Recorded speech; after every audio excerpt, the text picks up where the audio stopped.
Varanasi, India, a place of inexplicable power, otherwise known as the Holy City of Death. In the West, death is something that is feared, denied, and hidden. But in Varanasi, death is welcomed, celebrated, and in plain sight.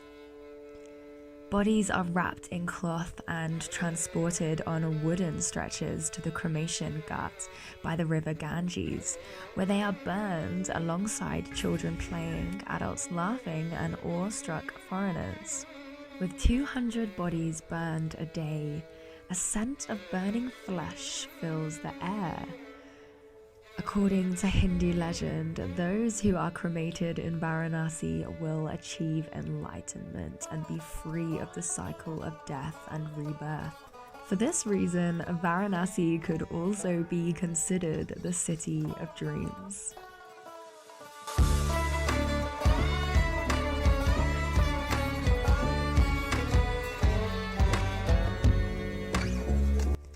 Upon my arrival, all notion of an outside world vanished, and I was instantly spellbound by the city's mystical powers. Entering this world with my camera felt a little strange, but I felt compelled to bring you a taste of this city's magnificent energy. I keep getting drawn back to Varanasi over the years, and every time with an intention of letting an aspect of me die whilst I simultaneously welcome in the new.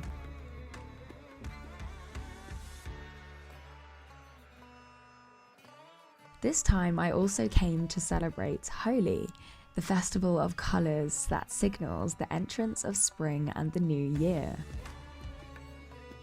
During this celebration, all bad from the previous years is released symbolically through the burning of the Hindu Asuri known as Holika, and many giant bonfires could be seen scattered around the city. The morning of Holi brought a playful and joyous energy as children and adults both played along with the celebrations through throwing coloured paint water bombs and powder at one another.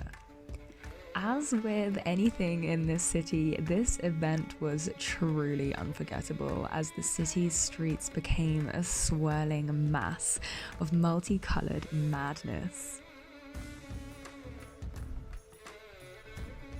Varanasi is one of the oldest cities in the world, and I feel like a time traveler as I walk the streets here. Archaeologists have found evidence to suggest the area to have been continuously inhabited for 2,500 years.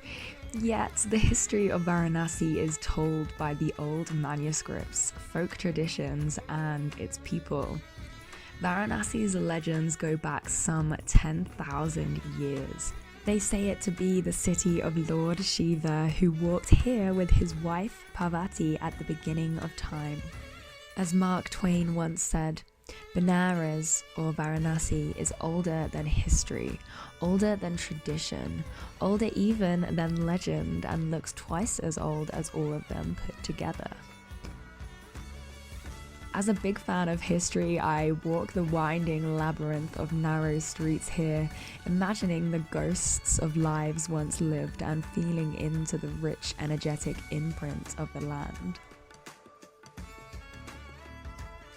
Sewage, bodies, and cremation ash combine to make the sacred river Ganges, and many Hindus make the journey of a lifetime to bathe in its waters that they believe will wash away their sins. Varanasi is also famous for its many ghats along the river Ganges, and it is here that the intensity of the city's faith can truly be felt and witnessed. Many of the city's sadhus can be found wandering the steps leading to the river. It is also where both morning and evening aarti ceremonies take place, a ritual performed to express love and gratitude to a god, in which light is offered. 6 a.m. sunrise in Varanasi along the ghats is just as bustling as 6 p.m. when thousands gather in boats and along the bank to watch the evening aarti ceremony. 6 a.m. sunrise in Varanasi along the ghats is just as bustling as 6 p.m. when thousands gather in boats and along the bank to watch the evening aarti ceremony. 6 a.m. sunrise in Varanasi along the ghats is just as bustling as 6 p.m. when thousands gather in boats and along the bank to watch the evening aarti ceremony.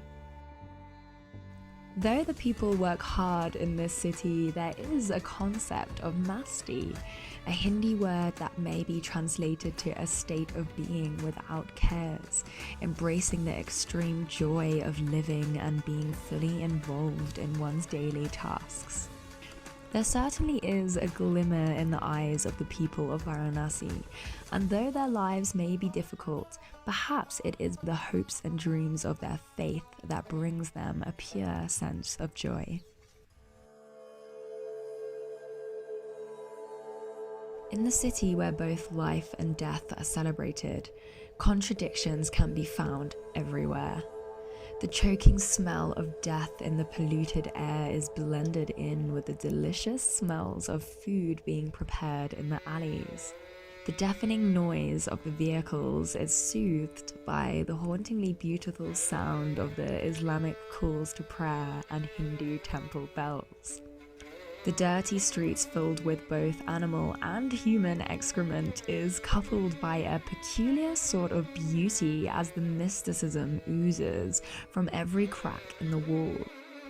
And though I feel mentally and spiritually uplifted, invigorated, and replenished, the city carries a heaviness that brings a physical exhaustion to me.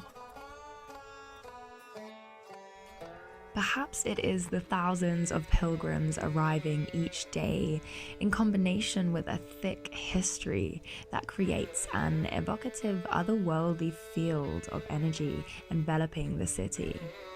Dwelling in this energy, I cannot help but contemplate my own existence in the world. The city evoked a lasting sense of peace in me about the impermanence of physical life, whilst also awakening a deep gratitude and wonder for existence and every moment lived.